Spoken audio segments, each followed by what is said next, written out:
जय हिंद दोस्त। मैं डॉक्टर आशुतोष त्रिपाठी अपने यूट्यूब चैनल टुडे ज्योग्राफी में आपका स्वागत करता हूं।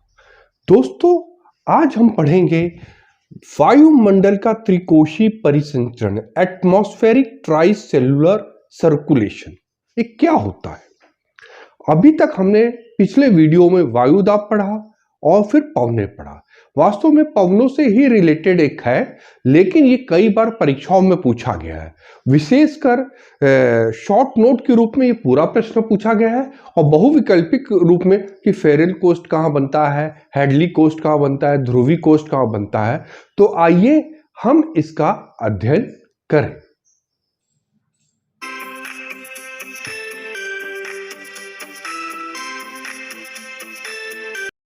आइए हम लोग पढ़ते हैं वायुमंडल का त्रिकोशीय परिसंचरण। ये होता क्या है पहले देख लेते हैं हम लोग।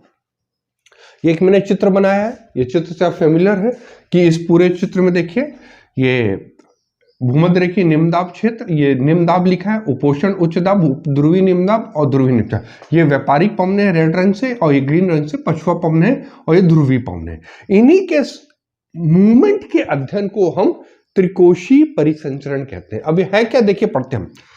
धरातल पर उच्च दाब से निम्न दाब की ओर हवाएं चलती हैं। ये हम जानते हैं कि हवाएं हमेशा हाई प्रेशर से लो प्रेशर चलती है। तो धरातल पे क्या है, उच्च दाब है। देखिए उपोषण उच्च दाब है और ये भूमध्य रेखीय निम्न दाब है, तो ये हवाएं चल रही हैं। फिर उपोषण उच्च दाब है, उपध्रुवी निम्न दाब है, तो हवाएं चलती है। तो यही चीज यहां लिखा गया है, धरातल पर उच्च दाब से निम्न दाब की ओर हवाएं चलती है। वहीं ऊपरी वायुमंडल में निम्न दाब भाग से उच्च दाब वाले भाग की ओर हवाएं चलती है। ये बहुत ध्यान रखिएगा कि धरातल पे मतलब पृथ्वी पे जो एयर है वो हाई प्रेशर से लो प्रेशर चलती है, लेकिन ऊपरी वायुमंडल में जो हवाएं हैं वो लो प्रेशर से हाई प्रेशर चलती है। यदि आप इस चित्र को ध्यान से देखिए कि धरातल पे 0 डिग्री पे है तो लो प्रेशर एरिया है, और ये उपोष्णकटिबंधीय उच्च दाब का हाई प्रेशर है, तो हवा यहां चल रही है। लेकिन ठीक इसके ऊपर देखेंगे तो ये लो प्रेशर है भूमध्य रेखा पे, और ये यहाँ पे हाई प्रेशर उपोषण उच्च दाब में। तो हवाएं देखिए भूमध्य रेखा से उपोषण उच्च दाब की तरफ ऊपर चल रही हैं। तो धरातल पे क्या है, हाई प्रेशर से लो प्रेशर की ओर हवाएं चलती हैं। ऊपरी वायुमंडल में हवाएं लो प्रेशर से हाई प्रेशर की ओर चलती, तभी तो एक पूरे सेल का निर्माण होगा जिसको कोष्ठ कहते हैं।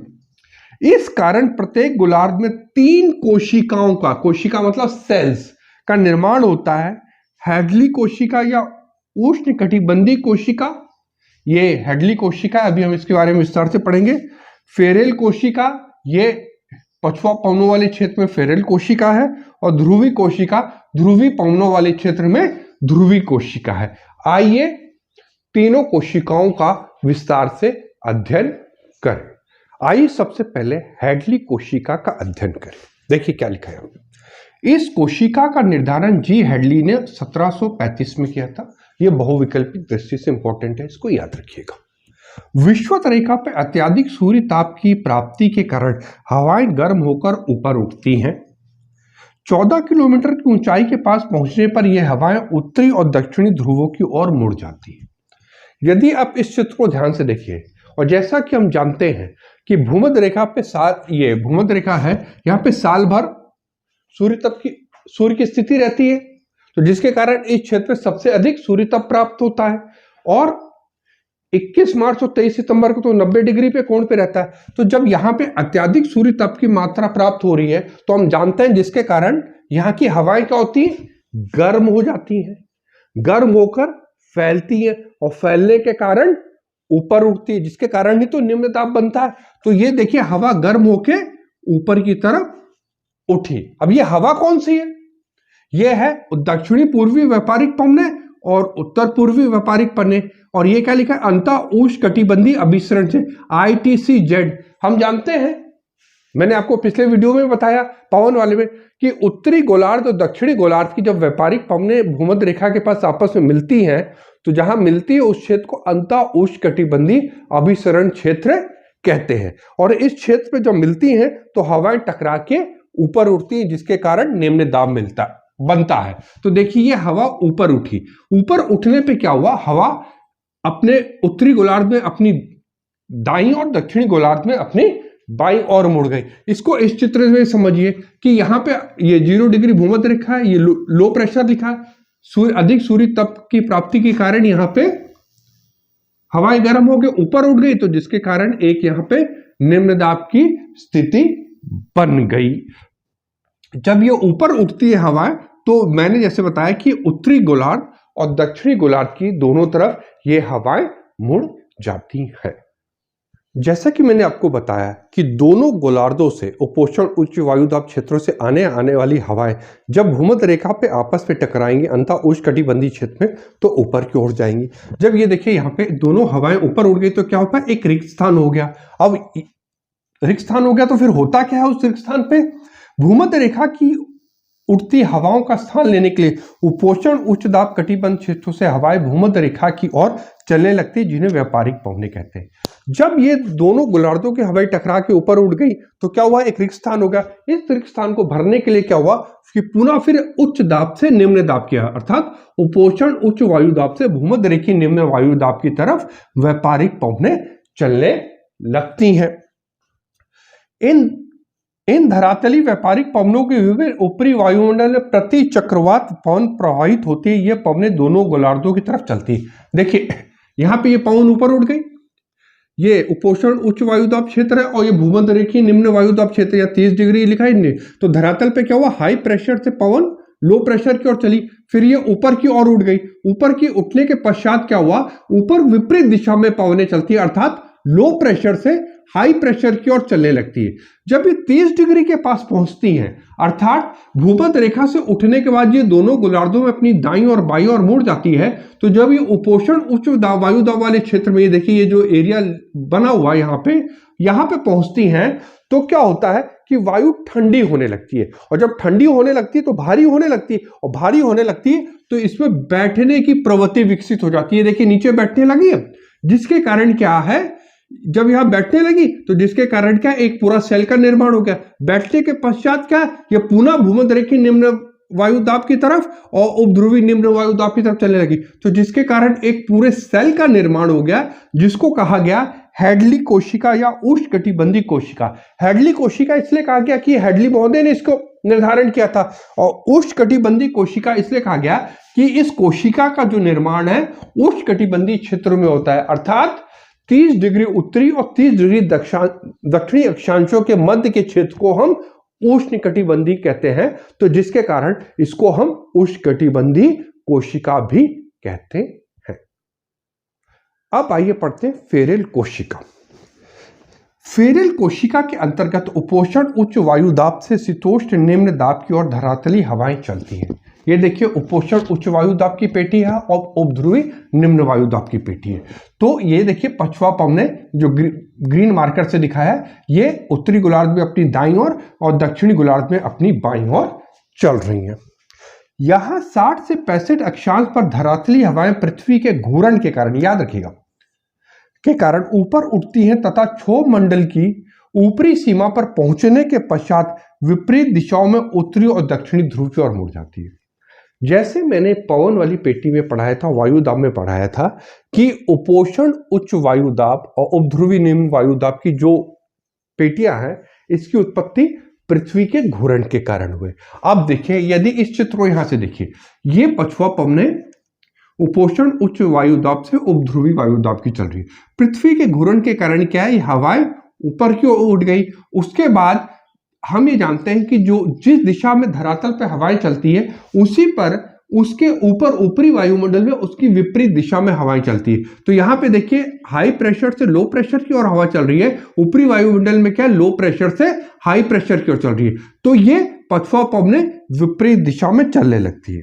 ये पवन अक्षांश मतलब हॉर्स लैटिट्यूड पे पढ़ा था। क्यों? क्योंकि व्यापारी घोड़े को समुद्र फेंक देते थे ताकि नाव आगे बढ़ सके, के पास नीचे उतरती है और पुनः धरातली पछुआ पवन के रूप में शीतोष्ण कटिबंधीय निम्न वायु दाब की ओर चलती है, जिससे फेरेल कोशिका, ध्रुवी वताक कोशिका और मध्य अक्षांश कोशिका का निर्माण होता है।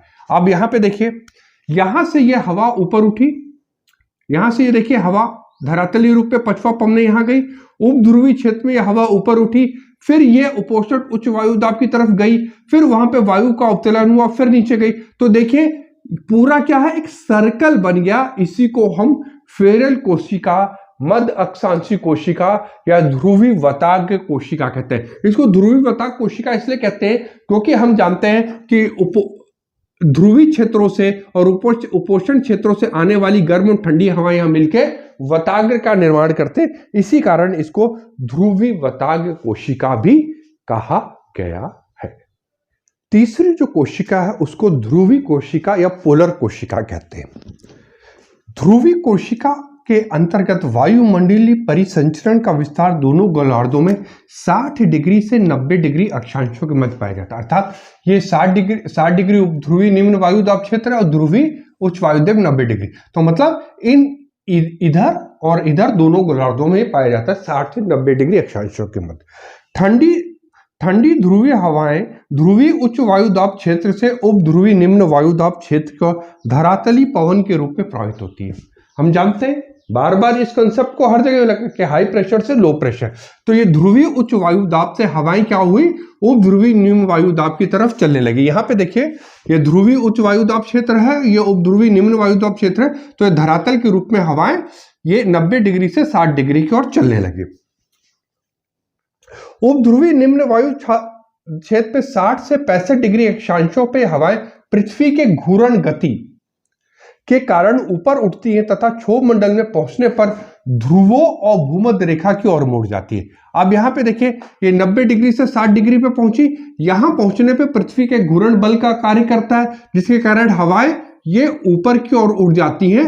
फिर ये ऊपर जाके क्षोभ मंडल पे 14 किलोमीटर के, तो यहाँ 14 किलोमीटर नहीं होगा, यहाँ कम होगा क्योंकि यहाँ पे 14 किलोमीटर इसलिए कि संवहन धाराएं ऊपर काफी उड़ती है, लेकिन ये ध्रुवी क्षेत्रों में इसकी ऊंचाई कम होती है।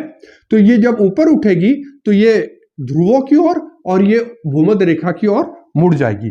ये हवाएं ध्रुवों के पास नीचे उतरती हैं और पुनः उप ध्रुवीय निम्न वायुदाब क्षेत्र की ओर चलने लगती हैं। इससे एक पूर्ण कोशिका का निर्माण होता है जिसे ध्रुवी कोशिका कहते हैं। देखिए यहां से ये हवाएं ऊपर उठी और भूमध्य रेखा की ओर ध्रुवों की ओर चलने लगी। यहाँ पे ध्रुवों पे वायु ठंडी है, क्यों? क्योंकि इतना अधिक तापमान है कि वायु ठंडी हो गई और भारी हो गई तो इनमें अवतलन हो गया तो ये नीचे बैठने लगी। फिर यही वाला कंसेप्ट यहाँ पे है कि जब यहाँ की हवा ऊपर उठ गई तो यहाँ एक रिक्त स्थान भर गया। तो एक रिक्त स्थान को भरने के लिए क्या हुआ, ध्रुवी उच्च वायुदाब से हवाएं उप ध्रुवी निम्न वायुदाब की तरफ चली और फिर पुनः पृथ्वी के घूर्णन के कारण ऊपर उठ गई ऊपरी वायुमंडल में। फिर ये ध्रुवों की ओर चली, फिर ये नीचे के, तो जिसके कारण एक कोशिका का निर्माण हो गया, एक सर्कल का निर्माण हो गया, सेल का निर्माण हो गया, जिसे कहा जाता है ध्रुवी कोशिका। ये था वायुमंडल का त्रिकोशीय परिसंचरण। इस वीडियो को देखने के बाद आप बहुत आसानी से इस प्रश्न को कर लेंगे और साथ साथ ये भी जान जाएंगे कि हैडली सेल का निर्माण कहाँ होता है, ध्रुवी कोशिका का निर्माण कहाँ होता है, फेरल कोशिका का निर्माण कहाँ होता है, किस कोशिका के निर्माण में किस हवाओं का मुख्य योगदान है, कौन कोशिका किन दो वायुदाब पेटियों के मध्य पाया जाता है। इन सभी प्रश्नों का उत्तर आपको मिल गया होगा। आपको ये वीडियो कैसा लगा आप कमेंट बॉक्स में जरूर लिखिएगा और प्लीज वीडियो को शेयर कीजिए, सब्सक्राइब कीजिए। जय हिंद।